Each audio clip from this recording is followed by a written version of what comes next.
And I want to personally thank Caitlin Clark for lifting up our sport. She carried a heavy load for our sport.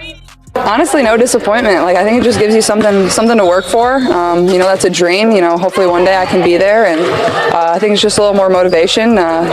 You remember that. It's not like we've been pleading with Team USA not to make this terrible error for a long time. Whether you're new to women's basketball or have been a fan for a while, we've all been saying they shouldn't make this terrible mistake. And now here they are not only making the mistake, but also paying for it and apologizing for it. She will be, as the USA team has finally admitted that they regret snubbing Caitlin Clark. After all, who would have guessed that she wouldn't have made the cut in the first place? According to the Indiana coach, Clark informed her that they had unleashed a monster. Sports columnist and best-selling author Christine Brennan has been following this story for weeks. In her USA column, she wrote, "In the 40 years I've covered the Olympics, I've seen some bad team and athlete selection decisions, but this is the worst by far." However, we probably shouldn't be surprised because we've known for years that the people running the Olympic Games are the last amateurs left. She will eventually make an Olympic team, and I agree that she will, as the USA already regrets not choosing her as one of the primary reasons they should regret it, according to Jam Hill, a contributing writer for The Atlantic, who stated that people need to stop worrying and placing so much importance on every single choice. Stephen A. Smith eventually made a point that I agreed with when he stated that comprehending the marketing side of sports is essential, which is how they failed on the marketing front. Apologizing? You make decisions, marketing. I want people watching. I want eyeballs. I want advertising dollars. Why? Because he'll get paid. Y'all will get paid. And guess who else will get paid? You see where I'm coming from? That's what it's about. Stop acting. Otherwise, we know this. You don't sit up there and pass on Caitlin Clark. It was stupid, Team USA. It was a dumb decision.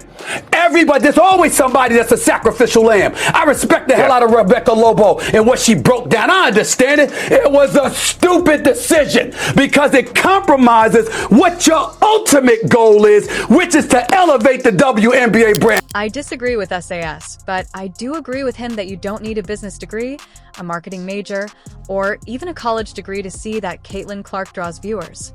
If she's doing so, adding her to the Team USA women's basketball team, which is watched worldwide, would only help women's basketball thrive.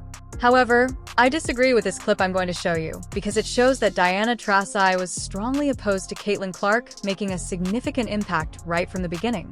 Reality is coming. Okay. There's levels to this thing, and that's just life. We all went through. She hinted, without naming Clark, that Clark's success at the University of Iowa wouldn't translate to the WNBA right away. In addition, there was a rumor that Cheryl Reese had a grudge against Clark during the Minnesota Lynx matchup with the Indiana Fever, and it was clear from her behavior that she wasn't a huge fan of Clark. It's all around the league. But as a coach of the home team, there's going to be a lot of people cheering for that other side. I'll get two shits. How about one? Not even one shit. Now, let me tell you why Caitlin Clark was left off of Team USA for the 2024 Olympic Games. Although marketing played a significant role in the selection process, a key executive revealed that Clark's popularity was not taken into account. We were all shocked to learn that the 22-year-old was left off the Team USA squad, and now we have an explanation thanks to Jen Roddy, chair of the Women's National Team Committee. She explained that a comprehensive list of criteria was used to decide who USA Basketball and Cheryl Reeve would travel to Paris in July, and that popularity and television ratings were not factors.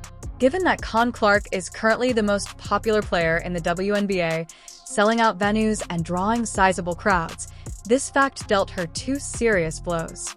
It may seem strange, especially considering that the entire Olympic Games hosting process is a significant marketing campaign for the host nation. For us, it has taken 3 years. Reports to the press, Caitlin and the other players that were left off the team were assessed based on their entire body of work.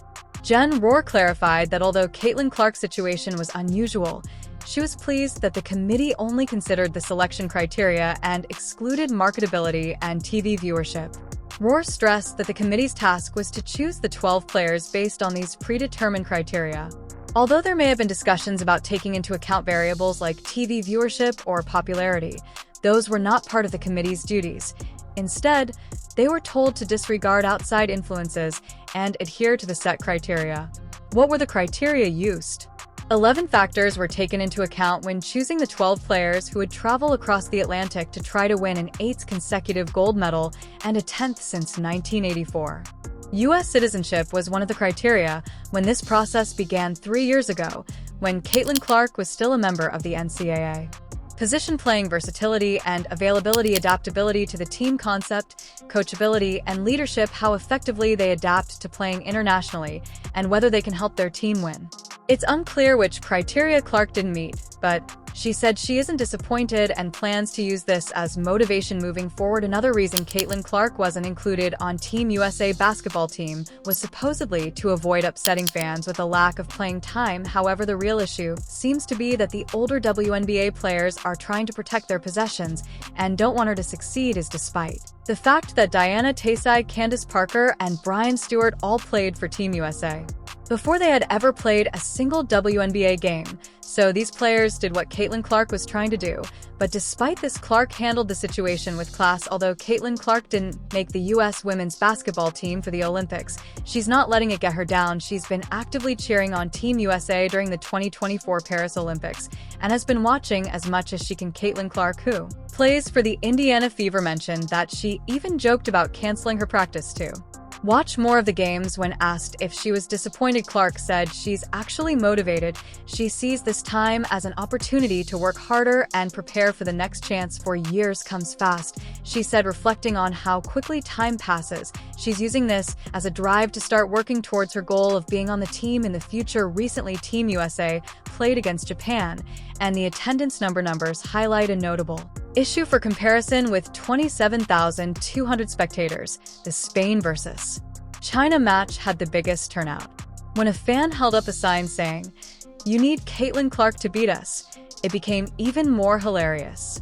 Nigeria vs. Australia drew 24,023 viewers, while the USA game drew only 13,040 live viewers, which is more than 8,000 fewer than the average attendance in the early days of the games.